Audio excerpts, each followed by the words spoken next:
মুরগি মুরগি খাইবা এই চলো চলো চলো চলো হাজি কাচ্চি করে যাবো। হ্যাঁ হাজি কাচ্চি করে ভাই চলে আসছি। এই দেখেন এই এখানে চলো এখানে চলো ভাই সালাম আলাইকুম। আলী ভাই ভালো আছে? হ্যাঁ ও ভাই ওদিন তো দেখলাম মোবাইলে কি এর 300 টিয়ার প্যাকেজ ফ্যামিলির প্যাকেজ খাইতাম। হ্যাঁ হ্যাঁ হ্যাঁ হ্যাঁ এই যে তোমরা মুরগি খাবে না এই যে চলে এসেছে হাজি কাচ্চি করে এসেছি আমরা। হ্যাঁ 300 টিয়া দিয়ে আস্তা মুরগি ভাই আগে একটা প্যাকেজ দেন আমরা খাইলে আমরা চিন্তা করেন ভাই ভাই এই ভাই এই ভাই আমরা তিনজন আর এই দিকে ধরেন একজন উনি সাইকেল হবে নি চাচ্চু রে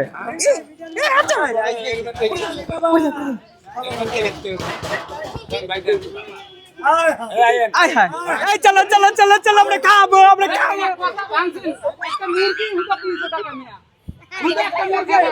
আরে না সাইন্সও দূর ভাই কি ওরে বাবা পোলাও দিচ্ছে সামনে সাথে আমার এই চলো চলো চলো চলো আমরা এখন খাবো চলো চলো চলো চলো আমরা এখন খাবো 300 টাকার প্যাকেজ অনেক খাওয়া চলো চলো এই হই চলো চলো ভিতরে যাও ভিতরে যাও ভিতরে যাও ভিতরে যাও ভিতরে যাও যাও যাও যাও যাও ভিতরে যাও ভিতরে যাও ভিতরে যাও যাও যাও আমরা বসবো কোথায় বসবো মিজান ভাই কোথায় বসবো কেন আসো আমরা